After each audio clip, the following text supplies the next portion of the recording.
everybody, welcome back to my channel. You're talking to Zethu Zwane from Black Couture Health and Wellness Lifestyle, and this is my YouTube channel, Just Growth Babe with Zethu Zwane. Thank you so much for joining me if this is your first time, and if you have been a regular on this on my YouTube channel, welcome back to another growth opportunities with me. I have recently published a podcast on people pleasing, and I definitely do believe it's connected to how we somehow find ourselves trapped in toxic relationships, or you are a toxic person. But as always, I try not to be as judgmental. Knowing that fully well that, we're all entitled, we all have the right to grow as individuals. So I like to give a different perspective to everything. And you absolutely see that in one of my blog posts, which I definitely will be talking about over here, and I'll share with you guys. But just to let y'all know quickly, when I was doing this toxic relationships, I was like, how do we buy into toxic relationships? How do we find ourselves in toxic relationships? And I definitely do believe it has to do with like emotional and mental clutter. So when I was doing that episode about emotional and mental clutter, it was just about like, hey, the belief systems that we buy into. My blog post, which you have to check out because it's absolutely amazing, and it will just give you a deep-rooted perspective on how deep clutter, like the extent of clutter and how we buy into certain beliefs affect our lives. In that blog post, I explained about these 3 types of people, just to let you know how we, you don't have to be the first person. It can still resonate to you. Like talking about toxic relationships can still resonate to you because you could fall into one of these categories.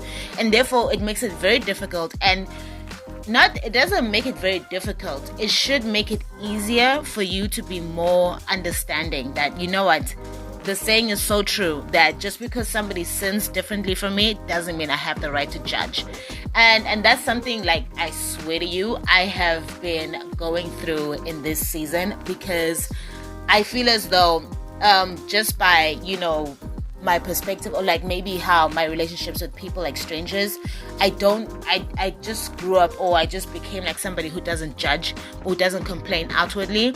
But what I realized, people who complain outwardly like really annoy me. And then I had to acknowledge that, it's because like maybe I didn't get the chance myself to complain outwardly. So that's what clutter is all about. But the 3 examples that I use, which I'll just give you like a brief example with that one, is the first person is somebody who buys into the norm innocently, so I use the example of somebody who, we all, like, there's so many like blog posts and YouTube videos out there about like living the fast-paced life. If you want to be successful, you don't sleep, that those kind of success mantras. So you live into those ones without realizing and acknowledging that what are the body consequences for living or buying into that lifestyle. So when I was talking about that one, I was reflecting on my experience as a wellness writer for a wellness organization. I used to write for over 40 companies across the Kingdom of Eswatini, which is in Southern Africa, next to South Africa. And it was like,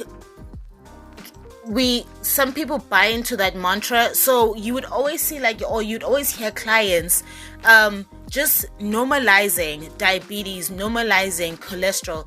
But I swear to you, for somebody who just like entered into the medical field, I was like, it's not normal to see somebody just flat die, because the person looks outwardly healthy, but their body was breaking down to the extent where, breaking down in the sense that their blood had been consumed with so much salt, or the liquid in their body had reduced, and there was more salt in the body. So then eventually the person died. You would know that, or maybe you're going to hear it for the first time. That is what we call cholesterol.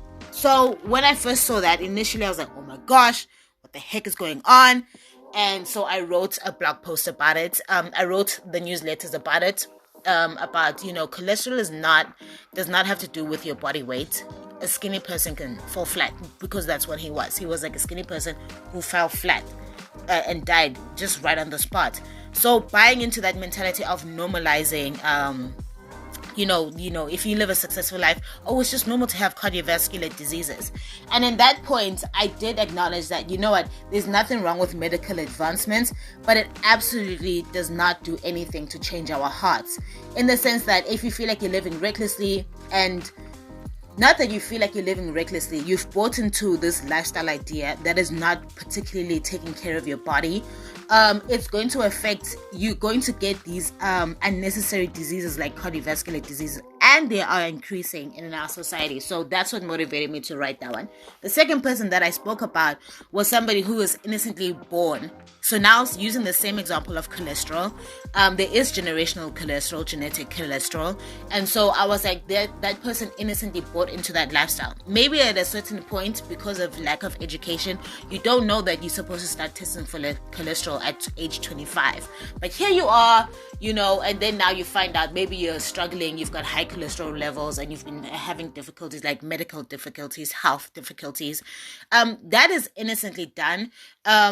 You bought into not bought into an idea, but you grew up in a certain culture, and you guys should know that. If you've read one of my other blog posts where I was like, plus size is definitely a cultural, sometimes a different, defined by culture, because over here we love people celebrate plus size women. There's all these love affirmations to plus size women. So however, what happens when you have cholesterol, and it's more dangerous, you can't eat in the same way as somebody else does, in terms of let's say my dad thinks beef is vegetables and he wants to have it 7 days a week. What happens when you are that individual with that, who's at risk or more susceptible to, high cholesterol levels? So then the third person I bought into, I wrote about, and I had to definitely write about him because we faced a lot of those people, men who say that, who outwardly say, listen, I have HIV and I don't use a condom. And they're speaking to, their intimate partner that they're going to sleep with.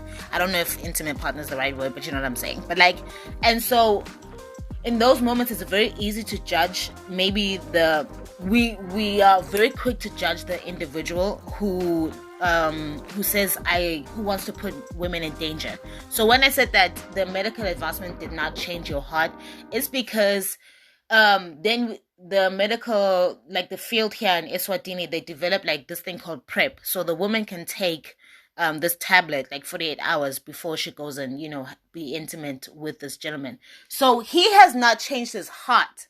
And so that's what I'm saying. The medical advancement can, we can advance medically wise to improve people's health, securing your longevity and your life. But it does not change your heart. And that's something that I became fixated on. Okay, how do we address the human heart? And I personally feel like, especially, just from observing and writing more and, obviously going deeper into it, and you should definitely go read that article. I noted that it was nothing can change your heart, because maybe I don't even want to say, or I don't even want to, I've stopped fooling myself or romanticizing the man, saying, you know what, it's out of fear. That's why he's arrogantly saying that he won't use a condom. Even if he's HIV positive, he's clearly risking the other woman. He does not care. I don't want to say that, because you actually, at the end of the day, that's going to lead to more heartbreak on your side, in the sense that you've pinned this idea about this man, and you have this expectation about him that, he's okay, he's willing to heal. No. There's an extent that not even humans ourselves can change an individual. That's why that man ended up, dying in the clinic, and everybody could see he was filled with cholesterol. I was like, how can you be filled with, not filled with salt all over his body? And I was like, but if you are constantly surrounded with salt, where is the turning point where you want to go back on your life and do better? And isn't that with a lot of situations in our lives? So when I started looking at, and they do say that, you have to focus, when you're a wellness writer for clinics or medical fields, you have to focus on the behavioral communication part of it, and emphasizing the behavioral part of it, but there is that more deeper individual. So that's more on the, for larger groups, when it comes to newsletters and, participating in all these ebooks and stuff like that. But there is that deeper personal side to it that then I feel like, I've come to believe, and I do affirm that only God can change those areas in somebody's life, because we do not know what this person is entangled with unless he goes for counseling and then gets into the deep prayer. We do not know his strongholds. We do not know his belief systems. What is tangled and, is influencing the way that he behaves. And we have no right, to be honest, to judge that individual, because you have your own, areas of growth that you have to develop through. You have your own strongholds. You have your own generational chains that you've got to be responsible for, if you are willing and going into that development. So I definitely want you guys to go check that out. And before I begin on this episode, because I've just gone through a whole explanation on another episode that's coming up, I have published the Body Confidence book with Black Couture Health and Wellness Lifestyle. This confidence book is for that woman who knows that she's been practicing hiding her body for a long time, and now realizing, and with the frustration, wanting to pinpoint why she's frustrated with her life, why aren't her life goals succeeding the way that she had envisioned in her life. I'm going to link that in the bio, because in those instances, all she needs is like that workbook that I've published has weekly activities just to help you just go through, finally take that risk, girl. Uncover that little secret that you have of hiding your body. It's time to celebrate yourself. It's time to open up the vault to the beauty tips that are included in this workbook and work through that final last brick that's been holding you back. It's all related to clutter. It's all related to your personal and emotional boundaries. And I hope this is a beginner's pack, a starter book, as the journal, just to help you go through, that final last itch of why are you always close to what you want in life and you're always breaking free. Sometimes it's dealing with how you hide your body. The way that you hide your body has been influencing just your general life at the beginning. So let's get into it. Go and check out that book. I absolutely have enjoyed writing it, and it's been giving me I sat with a lot of women, and I've gotten a lot of feedback from it, and I'm very grateful for the response from those women. So I'm so excited for you guys to go check it out. Go and open the beauty vault and don't just have the fragrance of what it feels like to be fully confident and live authentically in yourself. Go and have the full taste of what it means to be a beautiful and romanticize your own life. Let's get into this next episode with Black Couture Health and Wellness Lifestyle, Just Growth Babe, and with Zetu's one. Yes. So, have you ever had a conversation with your friend and felt like, girl, baby girl, what is going on? That's some abusive belief systems right there coming out of your mouth. Now, this was from the point where I was like, can I be brutally honest with you when it comes to toxic relationships? Like, make this top conversation between friends kind of honest.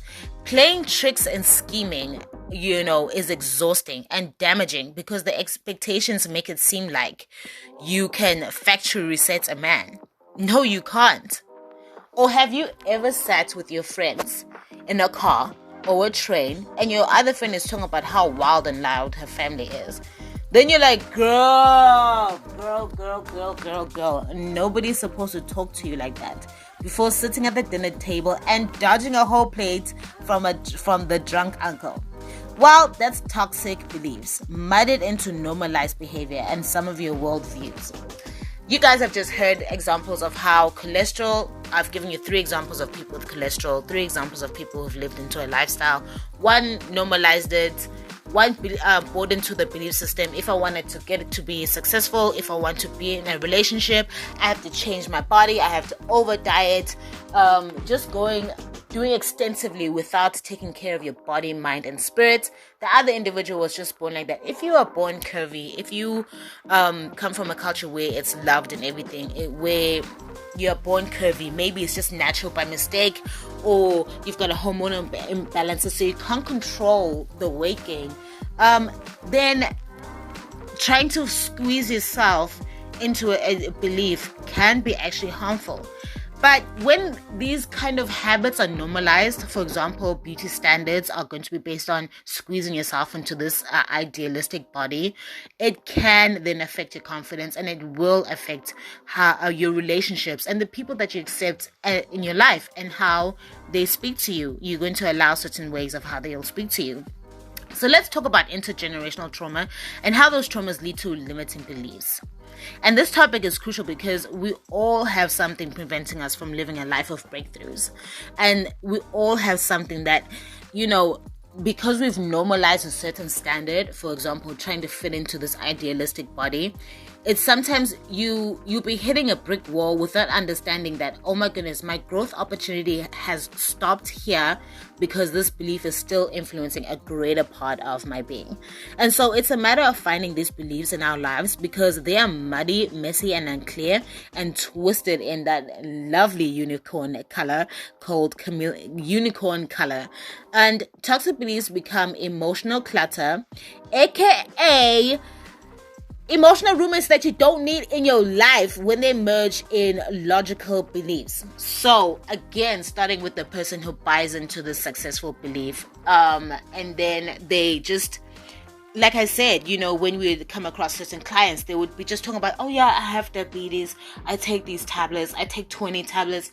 And at some point it was normal, but I think when that bubble popped and I kind of fell out of that normalized world was when I was watching, I went to go visit somebody and they have diabetes. They had over 100, this medical box, that tablet box where you keep individual tablets. And it looked like they were taking 100 tablets. I don't know, I just saw too many colors. You know what I'm saying? Maybe it was 10, but at that point I just became overwhelmed. No, this is actually not normal. Can we just talk about why are you popping so many pills? If I get sick, you should ask my coworkers about this. If I get sick, I literally would go grab a ginger and a honey. You know what I mean? Because that's going to just, sort me out and it's going to heal me naturally. Because I obviously, there's other areas maybe where I do use health and wellness supplements. But for the most part, I try to take care of myself. I think having that experience and being immersed in that medical environment has led me to be more conscious of okay, let me just take care of my body through health and wellness foods.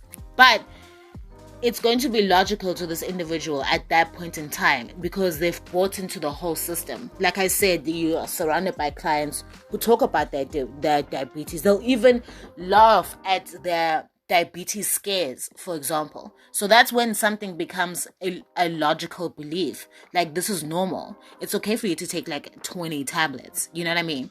But what about relationships? Now, you guys, if you have been following me on my social media accounts, you know that I always say that women have these bachelorette sized kind of introductions. I also became curious about why are relationships so difficult? And I feel as though in part is maybe with women we've been narrating this bachelorette kind of these declarations to ourselves ever since we were little. Little girls go oh, I just want a best friend. He's gonna be my best friend for life, my ride or die. And it's no, do I really? And oh yeah, by the way, I am coming from somebody with avoidance attachment. I don't particularly I can't attach to people that easily. So just do bear that in mind. But I still do feel this is still valuable because why make declarations and promises to somebody you don't know? You haven't gotten even a taste or fragrance of them in every season. When you're starting a friendship or starting a relationship, the person always wants to show their best side. Even if they're going through something hella stressful, they're always not going to tell you, oh my goodness, my grandma just died and my whole world feels like it's shaking apart. Oh, sometimes they do, and you feel okay. And sometimes depending on how they introduce themselves, you feel oh my goodness, I can buy into this individual. But what if that all breaks? You know what I mean? That whole falls apart. And to be honest, having that kind of I want a ride or die relationship. I want a ride or die person. That bachelorette kind of declarations that women, I think, some women tend to do more, or maybe it's just the way we've grown up culturally in this area. That's how it goes. That's how the conversation starts. I haven't fully seen you in every sphere of your life. I felt like I needed to talk about this because that's what happened to me actually. Where this the woman was like, we connected with just like what we want in life. She said came across as a growth-minded person, but then when we were in a setting with let's say around men, she would always have like self-deprecating, like she'd always be like humiliating me.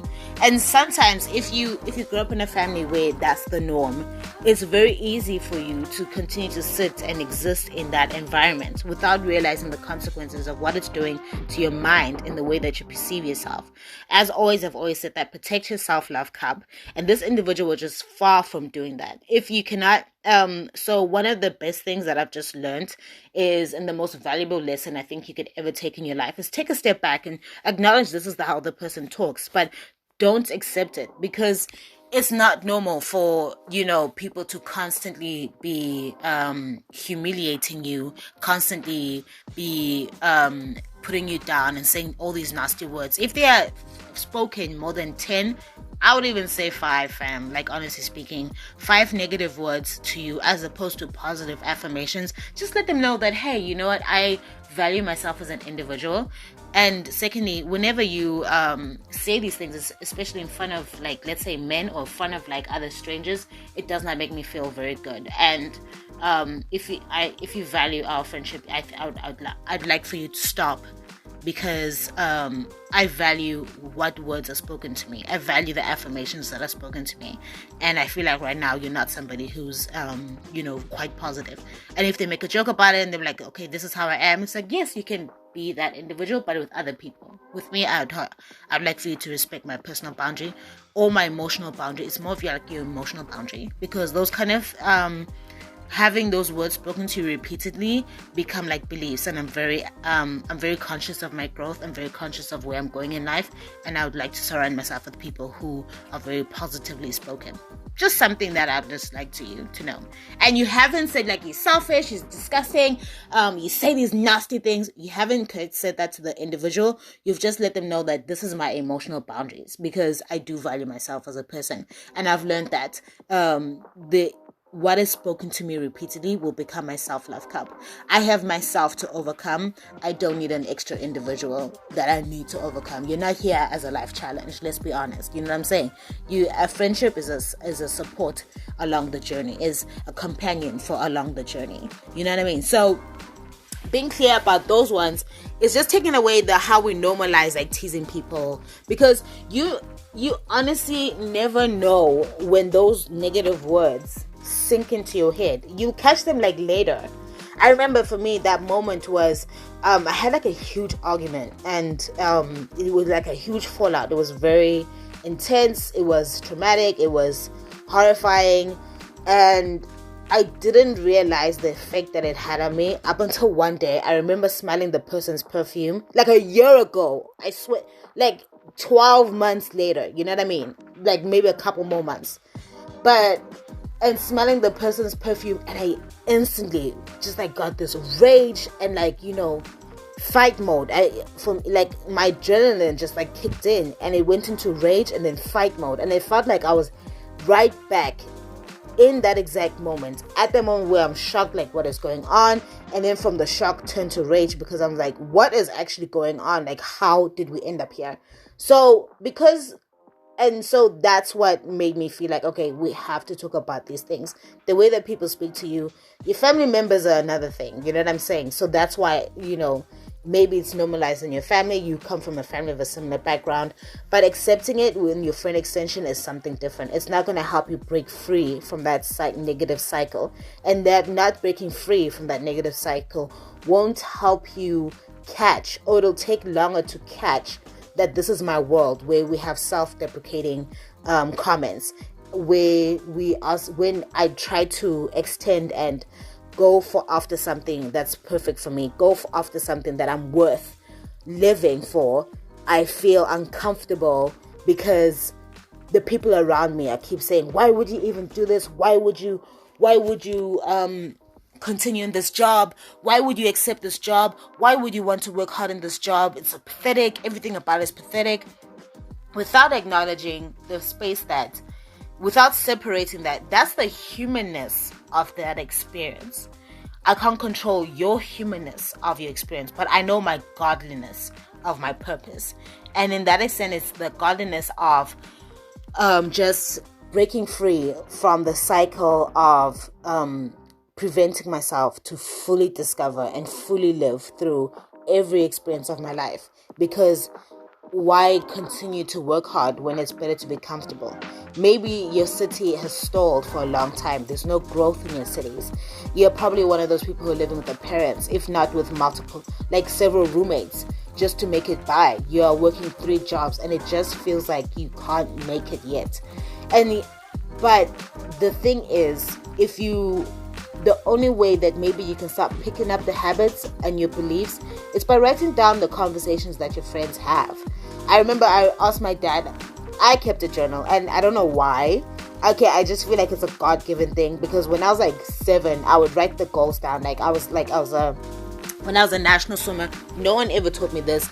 I'd write down, okay, I did national swimming, I got OBs this semester, I'm really proud of myself. Then the next semester, okay, I got OCs. Why did I get OCs? Okay, I was fighting with too many friends, and it's like, at age 7, who the heck was telling you to do that? But I had like this vision that I wanted to be like this cool national swimmer. Ooh, I've forgotten the South African Olympic swimmer at the time. I think, okay, her surname is a Stain, but I was just like in love with her drive and her ambition, and so I wrote down like I want to be like her. So I have to maintain my grades because that's what mommy and daddy said, but at the same time I want to live out and be like this person. So even if, let's say, a lot of people were questioning what is my body, I had the vision in mind. Sometimes you've got to do the same thing with your friends and your family members. How do we usually talk to ourselves? So my dad, when I asked him, why do men keep journals, because I thought it was a girl's thing to write about also your crushes, you know what I'm saying? And he was like, no, the greatest men keep journals. You want to flush out the day, you want to flush out what's been going on in your life, so that you can regain a clear path. And sometimes I feel like, should I challenge you to be like, do that with your friendships, do that with your relationships. You know what? Don't be like, okay, I'm just going to be real honest. Don't just stop at having that crazy girl moment where you go back to like if you're talking to a guy, you go back to day 1 of your conversations, and then like you go back and you be like, who am I to? Okay, I do that just to figure out, are you like worth my time? Because like I said, I have avoidance attachment, so I do it for different reasons. Some other people do it to like, oh my gosh, we've had such a nice conversation. I'm like, are you superficial? And I'm scrolling through our conversations just to figure out, like, is this relationship worth my time? Am I worth this individual's time? Are we clashing? Are we merging? Because let me just let me figure this out. So I process the relationships that I have with people, because again, like I said, you don't know when something that hurts you, or you don't know when certain words stick inside of you, and then you catch them. Like, it's okay to catch it a year later, but what if you catch it 20 years from now? I mean, your life, knowing fully that God can handle your life, you always can turn your situation around. But what about the emotional, there's something that happens, there's an emotional breakup that happens when you realize, oh my goodness, I believed into this person, I believed into this lifestyle. It's heartbreaking at times, even with your friendships, especially with your friendships, when you realize this person has been just nasty the whole entire time. Then you start to record, like, every time we've hung out, they've always been humiliating me. So that turnaround, it's go through the emotion of that breakup, because you're breaking up with the idea that this person was like phenomenal, the idea that this person was amazing, oh my gosh, I absolutely love this person, and then only coming to realize that, oh my goodness, okay, I have to, like, I I've tried communicating that I don't appreciate how you talk to me, and the person hasn't accepted my rights, my emotional rights to be emotionally happy and accepted in the relationships that I'm with. And so when somebody does that, or when you realize, or you've started picking up and you've been noting down that this is a habit, and you haven't come across as like, you're such a nasty person. You remember that time when we decided to go out and you decided to humiliate me? No, disgusting. Okay, yes, there's going to be a point. You're human. You know what I'm saying? There will be a point where the frustration of adding up to other frustrations and pressures in your life, you can have that outburst. But for the most part, I definitely want to just point out that I picked up that, we went out the other day and I asked you what the dress code is, and you didn't tell me what the dress code is. Because I remember I actually had that moment. I asked you what the dress code is and you didn't tell me what the dress code is, and you lied. Because now all of a sudden I remember we were driving to like some big function where the dress code is, like a cocktail dress or a formal casual dress. I mean, like, excuse me, hello, this is not rocket science, and it's it's girl code. You have to tell me what to wear. You have to tell me what we're expected to wear. What are you wearing? What am I going to wear? I have like a billion dresses because of the pageants, okay? But I remember, she's like, yeah, it's like a shisanyama, like a barbecue. So just don't worry about it. So I came with these tatted up pants and like a crop top. And I was like, hey, she was like, oh my goodness, you look cute. So like when you're videoing your friends, you're video calling your friends and you're showing them like, this is what I'm wearing, girl. Let's go out. Let's enjoy. Oh my goodness, who's going to be there? You're asking all those questions. And then the minute we got there, it was like, I swear to you, when people do this, I say it's like they had a tornado experience. Because tornadoes, like especially from living in Norman, Oklahoma for university, it's like nice outside. Oh my goodness, I love this. And then bam!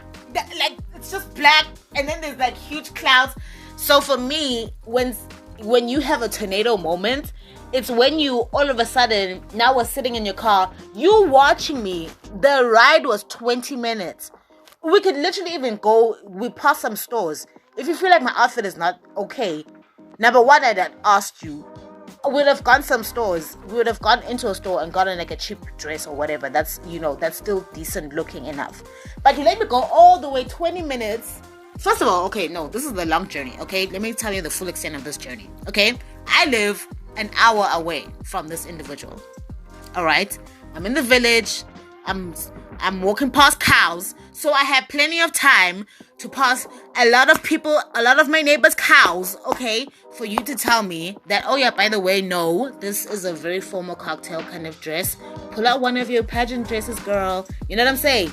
And then from moving an hour away from Cow Village into the city, I have 20 minutes.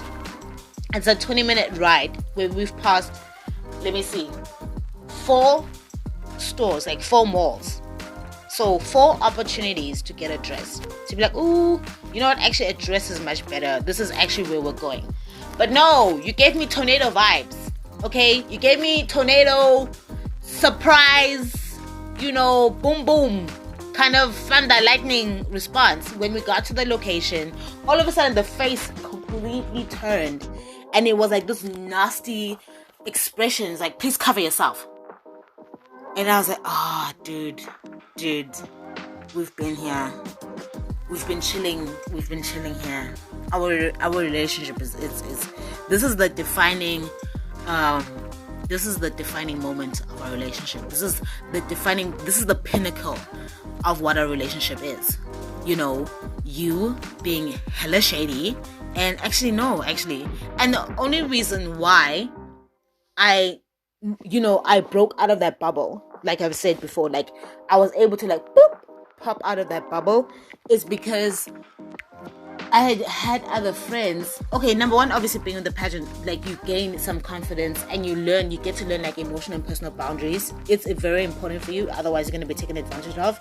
And then you start realizing, like it's very normal. And I was a people pleaser, so it's very normal for me to accept or being humiliated, and then you logically make sense like, oh, but she's like so much more beautiful and she's so much more confident, so whatever, that's how she talks, that's how she jokes around. up until I met like my Haitian friends and my Rwandese friends, and it was like, no, that's not normal. That if somebody else said it, you would watch them be like, no, that's not normal. Are you disgusting? And then my Bosnian friends as well, I absolutely love those people. Love them, because they broke that whole cycle where it's like, no, that's not normal. You don't talk to people like that. Like, who you talk to your enemies like that, and who's got time for enemies? That's just unnecessary stress in your life. You know what I'm saying? So being shifted out of that circle of friends and then going back into that familiar circle, that old circle of friends, it made me realize, wow, guys, this is toxic. It's not normal for you to lie to somebody and then allow somebody to go to a very, sophisticated event with tattered pants. You know what I'm saying? I have an array of dresses, and we passed Cow City and 4 malls. So hello, can we just please talk about, the fact that this is not normal? And in that sense, okay, like in that moment, you can tell the person, okay, listen, I've started to pick up that you are humiliating, you like to humiliate people. Or when you don't truthfully tell me that this is a sophisticated event that requires or would encourage wearing a dress as opposed to tattered pants, it makes me feel like your whole purpose in life is to humiliate me. And I feel sad when I'm around you as opposed to with strangers. And that's not normal, because friendship, I'm supposed to feel secure in a friendship and not secure with a stranger. But I feel very fine with a stranger. You know what I mean? Like strangers, like, my neighbors, like people who are just like my neighbors, people who I talk to because we get on the same bus or whatever. Whereas with you, that's not the case. I'm always like second guessing myself. I started to question your motives. Like, why are we friends? This is not normal. And like I said in my other YouTube channel about friendships and why I'm easily annoyed with my friends, say that with the room in your heart to understand that we all grow up very different. This person who's always humiliating you, sometimes maybe that's just the way that they grew up. Sometimes that's their world view and how the norms have been constructed, where it's just normal to humiliate people. And then it's like, okay, but like, and then and it doesn't always happen at that moment if you do, try to address the issue, to try to address maybe your feelings. You're not always going to be receptive, well received, and it's okay, because like I said again, this is their norm. It's been practiced. It's their belief system, and you are existing in their belief system for a certain amount of time, up until maybe you were exposed to a different group where it's like, okay, yeah, friends don't humiliate each other. Friends don't put each other down. So how can we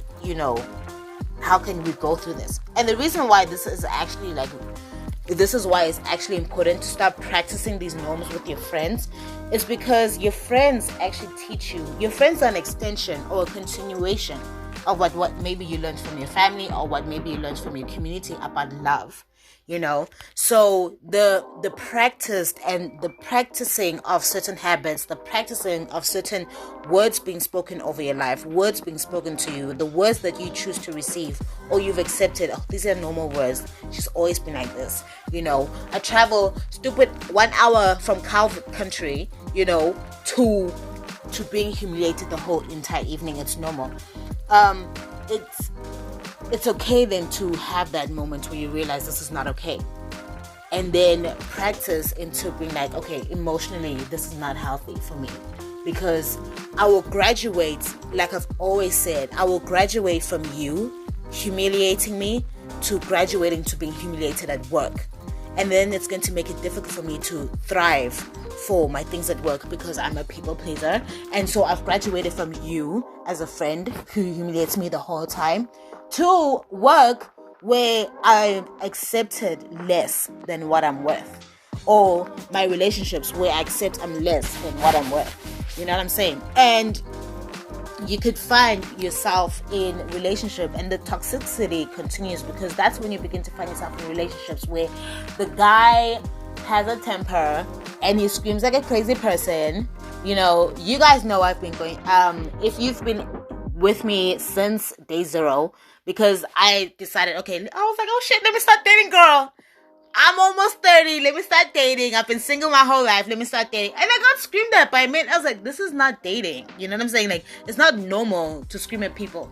But what if you've always normalized abusive words being thrown at you? It's very easy then to fall into a relationship with an individual who won't necessarily nurture your heart the way that your heart was built to be nurtured, the way that God wants to nurture you. And because people shun, you're always accepting being shunned and being put down. It makes it very difficult for you to then have a godly relationship, because it's normalized. And then we have like this it can then, without you sometimes knowing it, there's going to be a deep sense yearning somewhere in your life. Sometimes it could be a relationship where you probably do kind of realize that people always humiliate you, and you might try to find that in a relationship with a guy. And that's a huge risk, because it's going to be, what you call this, you could risk like being, influenced by an individual who yells at you. And then again, like with the friend who humiliates you in public spaces or in private spaces, you're going to logically explain to yourself why this is normal, and yet it's not normal. The codependency or the toxicity of the relationship is doing something that's not good for your spirit. It's not doing something that's good for your heart. And then that's something that that's why I wanted to write about this blog post. So, oh my gosh, this led me, I absolutely love reality shows, like, TV reality shows, because that's how they surround yourself with, TV reality shows in terms of like the dating shows. But honestly, it was like, we are surrounded by abusive norms about relationships. The speed dating into relationships, I think, has done itself a perfect thing. You guys would know what I'm talking about in terms of like these shows where people spend very less time getting married, and then very less time getting to know each other, but get married very early without actually having a full understanding of the individual is. I think in other normal situations you would want to get a chance to get to know the person, because you would have like this idea of, okay, who am I talking to? But then we also, it's toxic. I feel like they're toxic because we are going sometimes depending on the show, sometimes you find that they're going to put all this pressure on a man without saying, is this an individual who actually understands himself? Does he know what he wants out of history? Does he understand his heart? And then also, why is he here? And then you find that maybe on social media, the comments are like, oh yeah, he was so disgusting, he's a cheater. No. I think it's very easy to say that somebody is a cheater. It's very easy, because then we don't have to deal with the fact that men also have emotions, and men are also like, trying to understand themselves in this world. They're trying to understand you, and you are also not perfect. Maybe you are the woman who likes to humiliate people. You know what I mean? How then will you be in a relationship with a man who's battling his own uncertainties, who's going through his own anxieties and fears? And so I feel like sometimes these shows, they don't take account into those areas. We immediately label somebody as a cheater guy, and yet have we even given him a spot? Because like women are more known to talking up about their emotions, but are men actually vulnerable when it comes to like their relationships? And are they vulnerable enough to tell you that, hey, I'm really scared, I'm really worried? And then let's be honest, sometimes society-wise, even when a man speaks out to say that, to speak his truth and his vulnerabilities, we shun him immediately like, whoa, sis, how are you a man? And then talking about you can't hold the family. You need, because what? You've said to him, I need a man who's going to support me. I need a man who can buy me airtime. I need a man who can, pay my bills. Are you going to, and we have these unrealistic conversations among women like, he must pay my rent, he must pay my car bills. Okay, honey, can he afford to pay his own car? Like, you know what I'm saying? Like, can he afford to also service his own vehicle?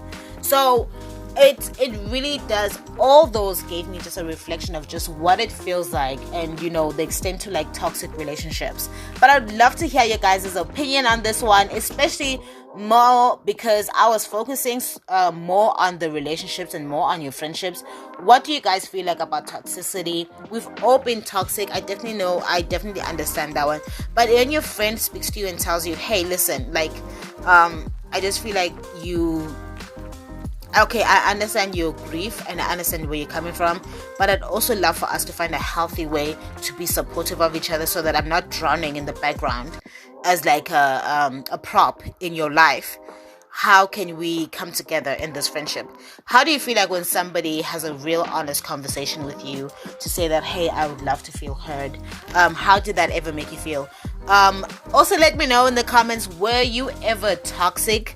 That toxic person? And it's okay. Sometimes toxicity, like I've just explained to you guys, it's normalized. It's the way that we grew up. It's a joke. It's funny. You know, it's the way that they talk. But when somebody says it to you, how did you feel at that moment? And you know, how are you trying to work on yourself? If you guys love this episode, definitely go check out the original blog post about resetting a man, factory setting a man, and trying to undenying him. And then also go check out my blog post on mental and emotional clutter and physical clutter, because all those are going to help you just understand, like, this is how I perceive my world, this is what I buy into. And then it's okay to sit down and journal and ask yourself, okay, why did I buy into this belief? You know, why did I buy into the skinny girl drink?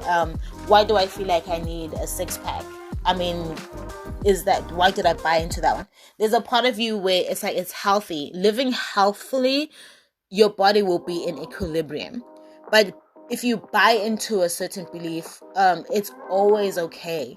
You know, and I always encourage, just go and reflect on those ones. What made me buy into those ones? Is it to be more accepted? Because trust me, when you are not accepted for changing and trying to squeeze yourself and mold yourself into this idea, it's more heartbreaking. So why not just break free from all these ideas, all these beliefs, live your true, authentic self, and live a life of breakthroughs with me here on Black Couture Health and Wellness Lifestyle, and just growth, babe, with Zeta's Wanted. Thank you so much again, and let me know about your feelings and just about, you know, what you want. If there's more that you'd like to hear about in terms of relationships, and look out for another episode, let me know in the comments. And y'all have a wonderful, brave filled life.